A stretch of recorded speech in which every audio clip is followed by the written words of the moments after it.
ফেরেশতারা ডেকে বলে রব্বুল আলামিন কি হলো, যে কারণে আসমান সাজাইলেন, জান্নাত সাজাইলেন? রব্বুল আলামিন তখন বলে আসলাহাল আবদু মাওলাহু, এক ভেগে যাওয়া গোলাম আজকে তার মনিবের সাথে সম্পর্ক ঠিক করে ফেলেছে। আল্লাহ বলে আমার এক গোলাম আমার থেকে ভেগে গেছিল রে, অনেকদিন ওই আমার সেজদা দেয় নাই, আজকে দিছে। অনেকদিন সে আমার ডাকে নাই, আমি খুব কষ্ট পাচ্ছিলাম। আমার বান্দা আমার হাতে ঘোড়া, আমার দেওয়া নাক চোখ কান, আমার দেওয়া জবান, আমার দেওয়া জিহ্বা, আমার ঘোড়া বান্দা আমারে বলে আমার থেকে ছুটে গেছে। আজ আমার সেই ভেগে যাওয়া বান্দা আমার কাছে ফিরে আসছে। লাল্লাহু আশাদ্দু ফারাহান তাওবাতি আবদ। নবী সাল্লাল্লাহু আলাইহি ওয়াসাল্লাম বলেন আল্লাহ তাআলা ভীষণ খুশি হয় বান্দা যখন তওবা করে। এজন্য যুবক ফিরে আসো, নওজোয়ান ফিরে আসো, নিজের ক্ষতি করো। আমি প্রত্যেকদিন বলি তুমি মরে গেলে এই পৃথিবীর কিচ্ছু আসবে, এই বন্ধুরা ধোঁকা ধোঁকা। একটা ফলাফল তুমি মরলে খানা বন্ধ হতো, অসংখ্য দান তুমি লেখা। তোমার একটা ফ্রেন্ড এক লোকে যদি বয়ে বয়ে বিড়ি খায়, তোমার গাঞ্জা খায়, গুট্টা খায়, বাবা খায়, মদ খোর, গাঁজা খোর, একসাথে বইয়া উলঙ্গ ছবি দেখো। ওই জানোয়াররা জিজ্ঞেস করো বলে আমি বললে আমার ঠ্যাংটা ভাঙলে তুই এক বেলা খানা বন্ধ রাখবি। কথা বুঝেন নাই? ধোঁকা ধোঁকা, এগুলো ধোঁকা। ওরা কেউ থামবে না। আরে আপন বাপ মরলে যে সন্তানরা দিনের বেলা দাফন কাফন করছে, তারা কি সেই সন্তানরা, আপন সন্তানরা রাতের বেলা ভাত খায় না? কথা বলেন না কেন? পাশের ঘর থেকে খানা রান্দাইয়ে আরো বেশি খায়, আরো একটু বুঝতে হলো যে কান্দাটা তুমি খাচ্ছ আজকে কি ভাইয়া, তাইলে তাহলে আপন বাপ তারপরেও তো সন্তান খায় না, তোমার লেগে কাঁদবে কি? এর জন্য পৃথিবী আমাদের কারো জন্য থামবে না ভাই, থামবে না। সামনের গাড়ি অ্যাক্সিডেন্ট করে, পেছনের গাড়ি অপেক্ষা করে না, মাস কাইটা কাইটা চলে যায়। জ্যাম বাজ্যা গেলে আরো শিক্ষার শুরু করে। আরে লোক মরে গেছে, আরে মরলে মরুক বেটা, রাস্তা ক্লিয়ার করতে কম। ঠিক কিনা বলেন না কেন? ধরে বেটা বেটা কেনা মরছে না মরছে বেটা এর লেগে বুঝি হচ্ছে রাস্তা আটকায় না, মানে এই যুক্তি না। তাহলে কেডা মরছে না মরছে মানে তোর মতো এক মানুষ মরছে। ঠিক কিনা বলেন? তোর মতো এক সুস্থ সবল মানুষ মরছে বেটা, যে একটু আগে হাত নাড়তো পা নাড়তো, সেই মানুষটা এখন রক্তে গেছে বেটা। হাতটাও নাই, কিসের সময় কার হাতে সময়? সবাই মেশিনের যন্ত্রের মতো দৌড়ে রাস্তায়, দেখেন না সিএনজি অটো কি করে সবাই, কারো হাতে সময়? ঠিক কিনা বলেন? কে কাকে ঠেললে যাবে, কারো হাতে সময়, কে কার জন্য থাকবে? এই জন্য তুমি নষ্ট হয়ে গেলে বন্ধু, কেউ তোমারে ফিরাবার নেই, তোমার জন্য ভাববে কেউ, ডাকবে কেউ, কাঁদবে কেউ নাই। আরে আপন মা বাপের তো খবর নাই এখন। আপন বাপ সাইয়া রইছে দেখে তার প্রতি আজকে 6 বছর 9 বছর এক ওয়াক্ত নামাজ পড়ে না, বড় বিড়ি খায়, মদ খায়, চা দিয়া ভিজাইয়া খায়। এবার মাইতো না সেটা করলে করছে না বলে এদের ব্যাপার। বাপরে বিয়া দাও দিছে, টাকা দিলে খালাস। যদি সুদে টাকা দেয় বাপের কোনো অসন্তুষ্টি নেই, আর যদি টাকা না দেয় এবার আর গজবে আল্লাহর আরশ কাঁপে। ফুতের উপরে লানত দিতে দিতে, অভিশাপ দিতে দিতে শেষ। কারণ টাকা দেয়, টাকা দেয় না, পুরো গেরাম হাইটা হাইটা। তখন মানুষের কাছে বলতাম এই ফোলাগারে মানুষ করছি আমি, এই ফোলার লাগা জীবন তখন শেষ করছি। 12 লাখ টাকা সুদে লইয়া তারে আমি নিজে বিদেশ পাঠাইছি। কত বড় নিয়ামতের কথা! বেশরম মানুষ সুদে টাকা লইয়া আবার মানুষের দ্বারা এত বড় হারাম কইরা আবার কইতেছ, হ্যাঁ 12 লাখ টাকা দিয়ে বিদেশ পাঠাইছি আমি, কিস্তি লইছি আমি, সুদে লইছি আমি, আর একটা টাকা দেয় না।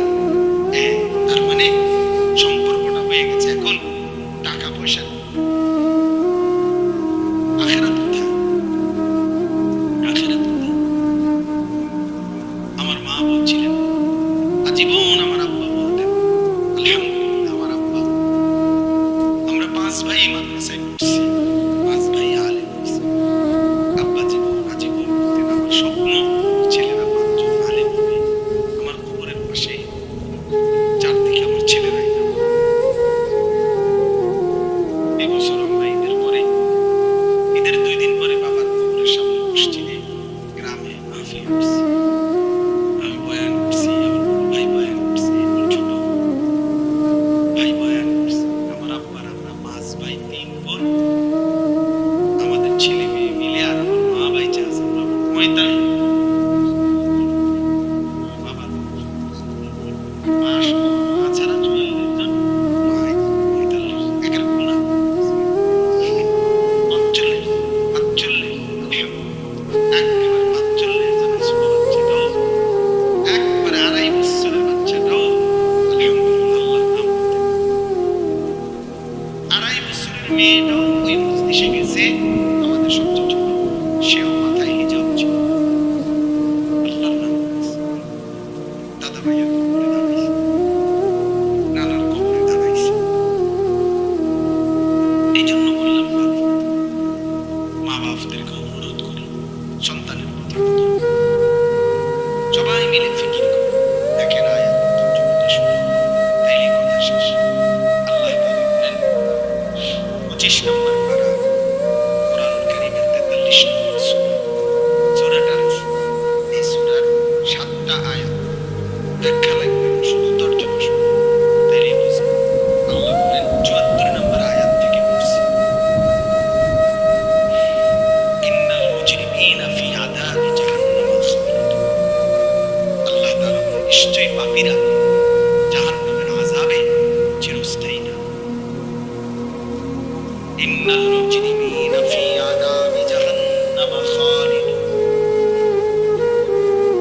নিশ্চয়ই পাপীরা জাহান্নামের আযাবে চিরস্থায়ী থাকবে। কতদিন? কতদিন? এবার আল্লাহ আবার ব্যাখ্যা করে বলে, বান্দা বুঝেছো?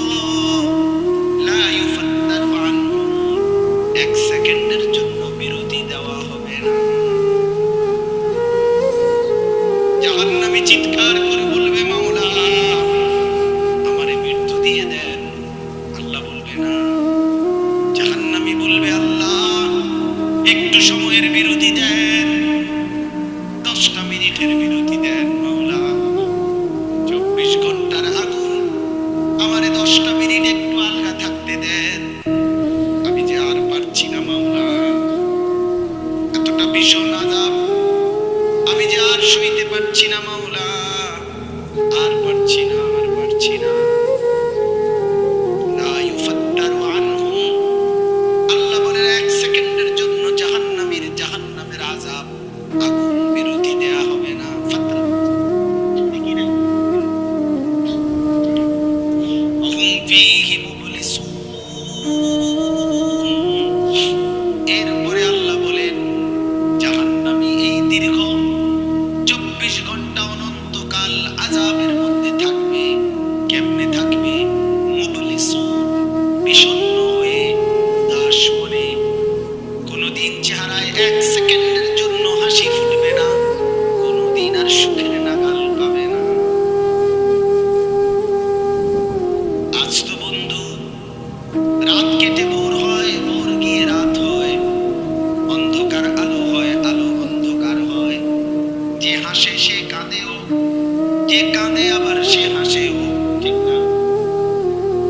কিন্তু রব্বুল আলামিন বলেন ওহুম ফীহি মুবলিসুন।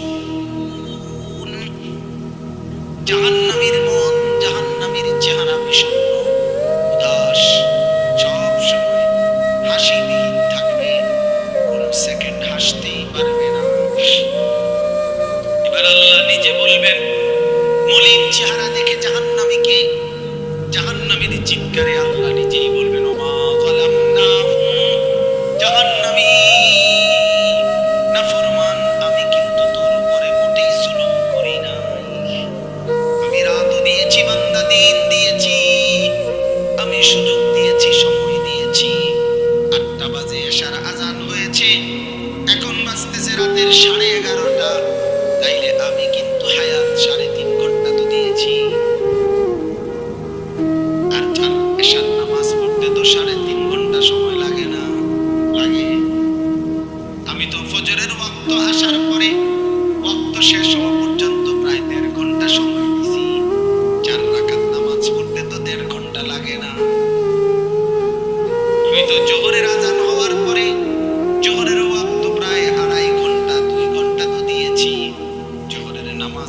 তো বান্দা 2.5 ঘন্টা লাগতো না। হ্যাঁ, আসরের নামাজ 4 রাকাত নামাজ পড়তে তো 1.5 ঘন্টা লাগে না। তাহলে বলো না বান্দা, আমি কি কোনো জুলুম করেছি কিনা বলো? ওমা যালামনাহুম, আমি বান্দা নাফরমান, আমি কিন্তু তোমাদের উপরে তাদের উপরে জুলুম করি নাই। ওয়ালাকিন কানু হুমুজ জালিমিন। আল্লাহ বলে বরং নাফরমান জাহান্নামী, তুই নিজেই নিজের উপরে জুলুম করেছিস। তুই আমার রাতকে গান বাদ্য আর সিনেমার নর্তকীর নাচ গান আর উলঙ্গ ছবিতে শেষ করে দিয়েছিস। তুই আমার দিনকে গুনাহ, সুদ, ঘুষ আর অবৈধ উপার্জনের পিছনে শেষ করে দিয়েছিস, নিজেই জুলুম। এবার শুনেন, এবার আল্লাহ তাআলা বলে জাহান্নামী, এবার শুনেন আল্লাহ যখন এটা বলবে জাহান্নামী এই ভীষণ আযাবে একটা বিরতি নাই। এবার জাহান্নামের ফেরেশতাকে ডাক দিবে। জাহান্নামের দায়িত্বে প্রধান যেই ফেরেশতা, ওনার নাম মালিক। ওনার নাম কি? মালিক ফেরেশতা। এই কোরআনে ওনার নাম ডাইরেক্ট এখানে আছে। জাহান্নামী বলবে ওয়ানা দাউ ইয়া মালিক লিয়াকদি আলাইনা রাব্বুক। ওহো, আল্লাহ বলে জাহান্নামীরা, জাহান্নামের ফেরেশতা মালিককে ডাক দিবে, ইয়া মালিক, হে মালিক শোনো না, ফেরেশতা একটু শোনো না। লিয়াকদি আলাইনা রাব্বুক, ফেরেশতাকে বলবে ফেরেশতা তোমার রব, তোমার আল্লাহকে একটু বলো না এমন কষ্টের আযাব না দিয়ে আমারে চিরতরে একবারে শেষ করে দিতে, আমি যে আর পারছি না। লিয়াকদি আলাইনা রাব্বুক, বলো না ফেরেশতা, তোমার মাওলাকে বলো না, তোমার রবকে বলো না আমারে একদম শেষ করে দিতে, আমারে মৃত্যু দিয়ে দিতে, আমি যে আর পারছি না। কেমনে সইব এত গরম, কেমনে সইব এত আযাব? ফেরেশতা তখন বলবে ক্বালা ইন্নাকুম মাকিসুন। ফেরেশতা বলবে না নাফরমান পাপী, এই জাহান্নামী তোকে অপেক্ষা করতে হবে, মৃত্যু হবে না। আল্লাহ বলবেন লাকাদ জিনাকুম বিল হক, আমি তো বান্দা সত্যের বাণী, সঠিক বাণী বারবার তোমার কাছে নিয়ে এসেছিলাম। একবার বেলায়েতুল্লাহ বলছে, একবার আনিসুর রহমান বলছে, বারবার বারবার বারবার আমার কত বান্দা দিয়ে, কত ইমাম, কত খতিব, কত আলেম, কত বুজুর্গ দিয়ে আমি তো সত্যের বাণী, কোরআনের বাণী, এই জাহান্নামের কথা বারবার তোর কাছে বলাইছিলাম বান্দা। ওয়ালাকিন্না আকসারাকুম লিল হাক্কি কারিহুন, কিন্তু তোমরা তো অধিকাংশই আমার সত্যের আহ্বান, আমার কোরআনের আহ্বানকে অপছন্দ করেছো। পাত্তা দিছ না, এত বাদ দিছ হুজুর রাইতান কই বই মাতিস তাই আছে না এমন বেত্তমিজ লোক, কথা বলে না। অনেক বুড়া মানুষও আছে, অনেক বুড়া মানুষ। আর রাখো হুজুররা যত কয় এত না, কিছু কইতে লাগলে বাড়াইয়াও কয় বেটা হুজুররা বেটা, কথা বলেন না কেন? হ্যাঁ, আরে রাখ আল্লাহ ভরসা বেটা, আল্লাহ ভরসা কিতা, আল্লাহ ভরসা কিতা মানে আল্লাহ কি, আল্লাহ কি হিসেবে ভরসা আমি এটা আবার বুঝাইয়া কর। আল্লাহ বলছে বান্দা তুমি বিড়ি খাইতে থাকো আমি ভরসা, হ্যাঁ এমনি আল্লাহ কইছে নাকি? তুমি টেলিভিশনে নাচ গান প্রত্যেক দিন বিকালে নর্তকী দেখো আমি ভরসা, এটা নিয়ে আল্লাহ কইছে।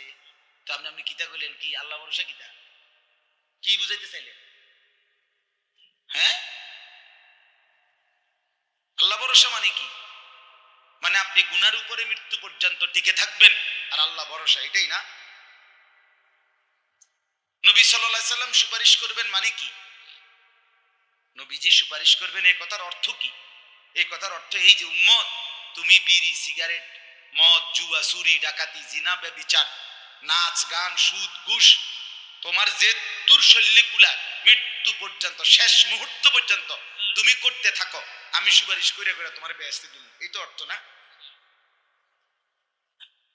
তো কি তা আপনি বলেন আমারে, কি আসলে কি?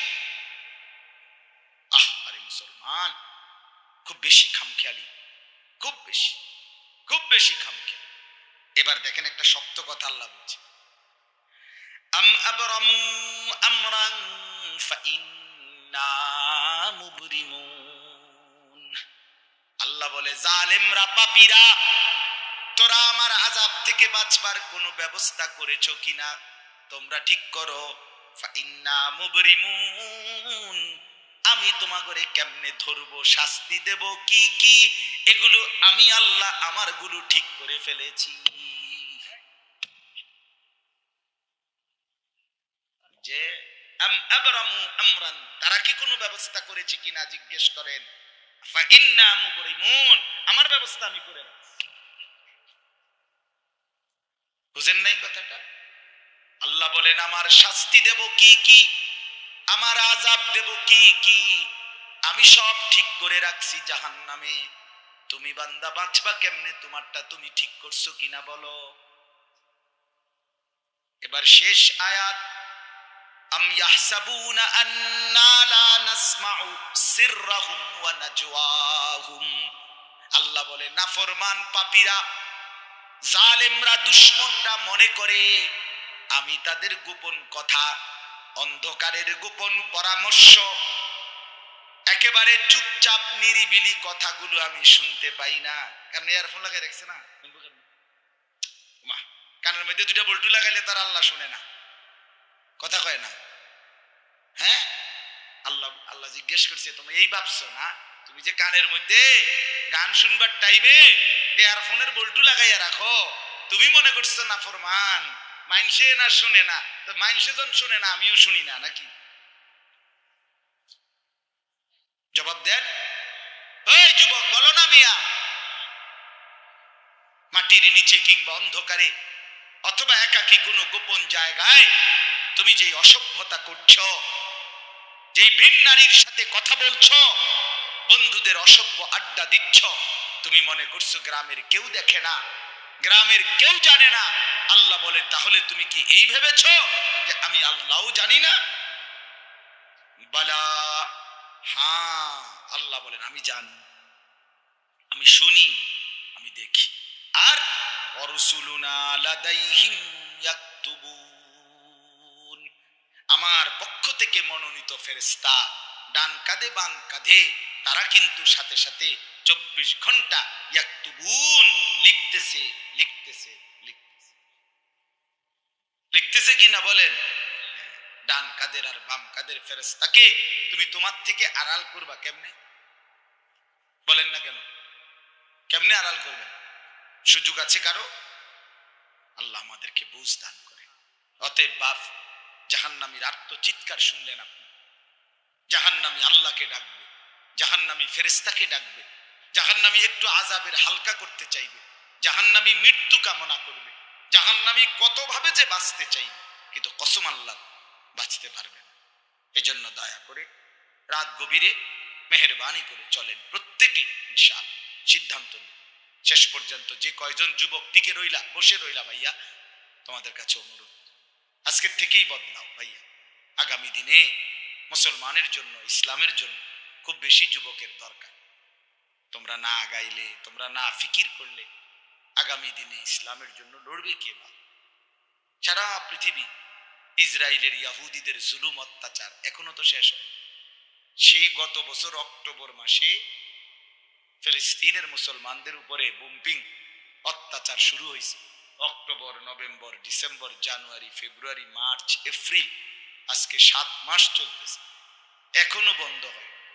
আজকে 7 মাস যে মানুষগুলো, যাদের কোনো ঠিকানা নাই, নারী, পুরুষ, বাচ্চা, কোলের বাচ্চা, বলেন ভাইয়া 7 মাস তারা কি পরিমাণ মানবেতর জীবন যাপন করতেছে। এই রমজানেও ফিলিস্তিনের মাসুম বাচ্চা খাবারের অভাবে, ইফতারের অভাবে ঘাস চাবাইছে। এটাও তো ছবি আসছে, ঘাস চাবাইছে। আমার বাচ্চাটা 2.5 বছর, একটা মেয়ে আমার, আমার সাথেই ঘুমায় রাত্রে, প্রায় সময় রাত্রে উইটা উইটা এই 2 ঘন্টা 2.5 ঘন্টা হঠাৎ উঠে আব্বু পানি খামো, পানি খামো। আমি সবসময় আমার বালিশের পাশে, খাটের পাশে পানি রাখি এর লেগে। তাহলে আমার এই ছোট্ট মাসুম বাচ্চা যখন পানি চায় আমি তারে পানি দেই।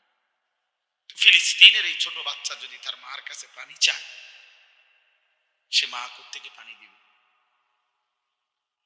হ্যাঁ, আমার ছেলেটা 6 বছর 7 বছরের, এই ওরা দুইজন, এই ছোট মেয়েটা আর এই ছেলেটা সারাক্ষণ বাসায় এই একবার এটা খাই, ওইটা খামো, ওইটা খামো, ওইটা খামো। আমার এই কত সময় ফোন দিয়ে আবু এটা আইন নেন, ওইটা আইন নেন। ওই দিন রাতের বাজে 1টা 1:30, আবু মালটা আইন নেন। আমি 1 কেজি মালটার জন্য 3 বাজারে গেছি, রাতের বাজে গেছে 1:30 2টা, কোথাও দোকান খোলা নাই। আমি দেখলাম বাসায় আমার ছেলেটাও মেয়েটাও এই ছোট, কসম আল্লাহ, আমি গেট খুলছি, দরজা আমার জন্য দৌড়ে দাঁড়ায় আছে, ওই মালটা আনছি নি। আমি জড়ায় ধরে বললাম যে আব্বা কোথাও পাই নাই, একটা দোকানও খোলা নাই।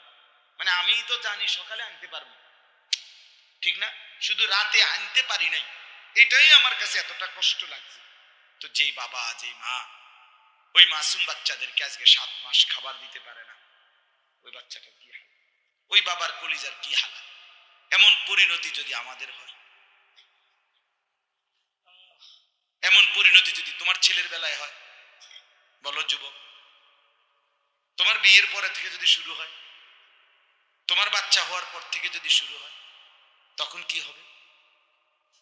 এজন্য আল্লাহকে নারাজ না করো, আল্লাহকে নারাজ না করো। দয়া করে ফিরতে চাই, আমরা ফেরাইতে চাই, নিয়ত করি ইনশাআল্লাহ। ঠিক আছে না? ইনশাআল্লাহ নতুন করে ভাবো, সবাই একসাথে ভাবা পারবা না।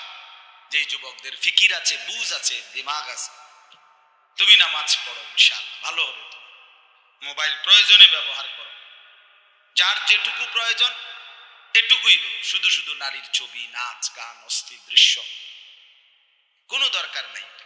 আর হিম্মত করে নামাজ, মরি বাসি, এত বেজ্জুতি কথা শোনার চাইতে, এত কষ্টের চাইতে, পরকালের অশান্তির চাইতে নামাজ পড়বো আমরা।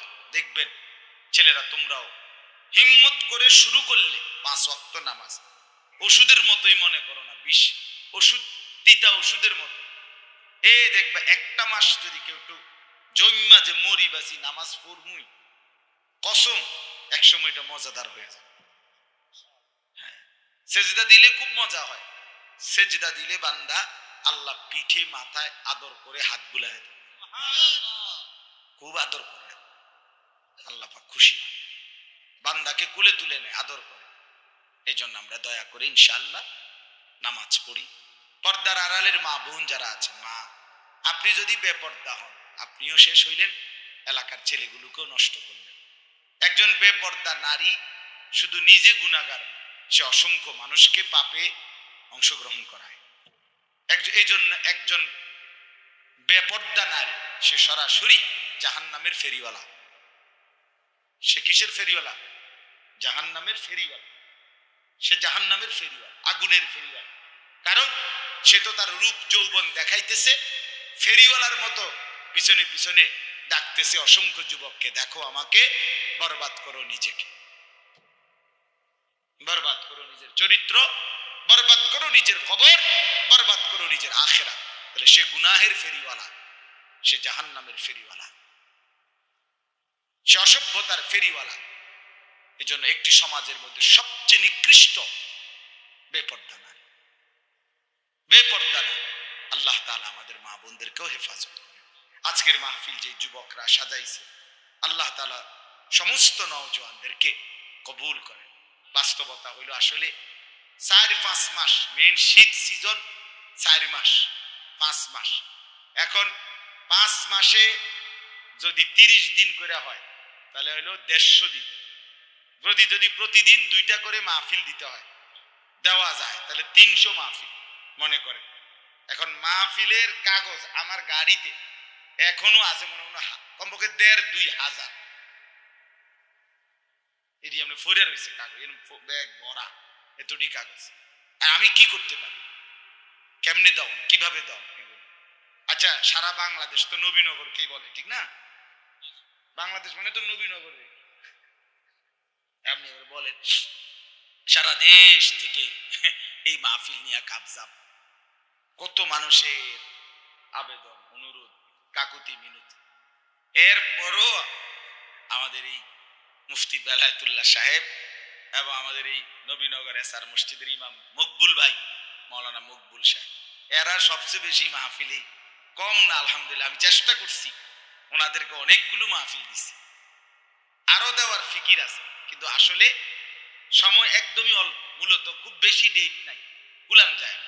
এই জন্য এই সময় দিতে হয়েছে। ওই ভাই ইমাম সাহেব অনেক অনুরোধ করছে, আমারও মনে আছে, ওখানে বারবার বেশি অনুরোধ করছে। এই জন্য যাক, আল্লাহর দয়া আশা হয়েছে। আমিও আপনাদের জন্য দোয়া করি, আপনারাও আমার জন্য দোয়া করবেন।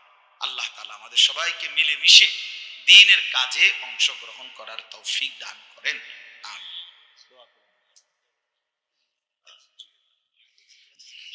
আল্লাহ কবুল করেন।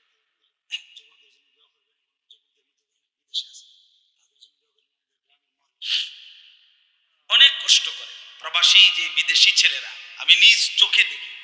এইবারও আমি উমরায় গেছি, যে রমজানে, এই রমজানে আমি প্রবাসী ভাইদের রোমে রোমে গেছি, বয়ান করছি। 12 জন, 14 জন, 16 জন, 20 জনের রুমে হালাকা। এবার বেলা ওই যে হালাকা কাকিয়া, হ্যাঁ, ওখানে গিয়ে বয়ান করছি। এবার এই আমগো প্রবাসী বাংলাদেশি ভাই, আর এই অনেক কষ্ট করে, 12 ঘন্টা 14 ঘন্টা ডিউটি করে। হ্যাঁ, এরপরে আপনার এই ছোট্ট একটা রুমের মধ্যে 14 জন 16 জন একসাথে ঘুমায়, নিজেরা রান্না করে খায়, নিজেরা। ঠিক আছে, কথা হবে ইনশাআল্লাহ। হ্যাঁ, এই জন্য এরা অনেক কষ্ট করে। এই কসবার এক ছেলে, আমি এক মাস, এবার আমার এইবার রমজানে জড়ায় ধরা আমার কানছে অনেক, বিদেশ মক্কায়। ছেলেটা আমারে বলতেছে, হুজুর আমি 8 বছরে আজকে বিদেশ করি, এই 8 বছরে কোনোদিন এই বিদেশে একজন ভালো ডাক্তার কোনো শরীরে কোনো রোগ সুখের জন্য দেখাইনি। কয়েকজন ডাক্তার যদি দেখাই, তাহলে হেরার যে ওষুধ টষুধ দিবে, আমার 15-20 হাজার টাকা চলে যাবে খরচ। তাইলে আমি বাড়ির টাকাটা পাঠামু কেমন? এই জন্য ব্যথা বেদনার একটা ট্যাবলেট খাইয়া পইরা থাকি হুজুর, আর এই কলজার মধ্যে জমাইয়া টাকাগুলো সব বাড়িতে পাঠায়। ছেলেটা আমারে খুব কাঁদছে, আমার পোলাটার কথা মনে হয়। সে আমারে বলছে, হুজুর আমি আজকে 8 বছরের কসম আল্লাহ, এই মক্কায় বলতেছি, সুখ, নিজের আনন্দ বলতে কি জিনিস আমি আজকে 8 বছরে কোনোদিন দেখিনি। সবটা দিয়ে দিছি পরিবারের জন্য, মানে বাড়িতে, শুধু কোন রকম মানবেতর, কোন রকম, মানে কোন রকম জিন্দিগিটা কাটাই, বিদেশে পড়ে আছি আমি।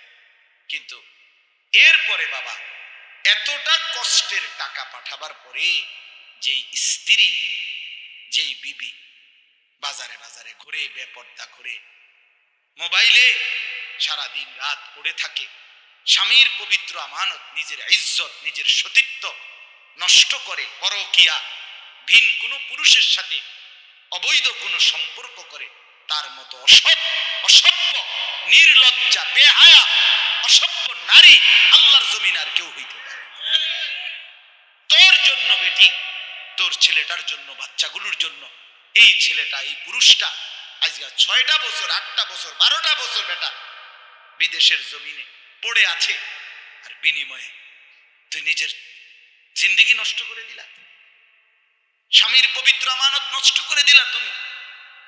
এই জন্য দয়া করে, আমার কথাটা যদি একটু শক্ত হয় মাফ করে দিয়ে আমার, কিন্তু প্রবাসীর বিবিদেরকেও বলি, বোন, দয়া করে নিজের ইজ্জত, আব্রু, সতীত্ব, নিজের চরিত্রের হেফাজত কষ্ট করে হলেও, আপনার জন্য স্বামী বেচারা কষ্ট করে, আপনিও তার জন্য কষ্ট করেন, মিলেমিশে সবর করিলে, চরিত্রের হেফাজত করিলে একদিন দুইজনই জান্নাতি হবে। ছেলেরা যারা তোমাদের বাপ বিদেশ, তোমরাও ভাইয়া একটাবার দেখে আইসো কি কষ্ট করে। এই জন্য দয়া করে কষ্টের এই রক্ত পানি করা টাকা শুধু শুধু মোবাইল টিপ্পা, উলঙ্গ ছবি দেখা, নর্তকীর নাচ গান দেখে ভাইয়া নষ্ট করো না। এত বড় জুলুম বাপের উপরে কইরো না, আল্লাহ সইবেন। এত বড় জুলুম কইরো না, একদিন তুমি কষ্ট পাই, একদিন তোমার উপরে এই মুসিবত আসবে। আল্লাহ আমাদের ছেলেদেরকেও হেফাজত করেন। মসজিদের কাজ আমি নিজেও দেখছি, আলহামদুলিল্লাহ মসজিদের কাজ চলতেছে। দয়া করে সবাই মিলে মসজিদের দিল খুলে দান করবেন। মনে রাখবেন হাদিসের মধ্যে আছে, আল্লাহ নবী সাল্লাল্লাহু আলাইহি সাল্লাম বলছেন, ইসরাফিল যখন ফু দিবে কিয়ামতের দিন সব কিছু ধ্বংস হবে, হবে কি না? কথা বলেন না। ইল্লাল মাসাজিদ, নবীজি বলছে মসজিদ ব্যতীত।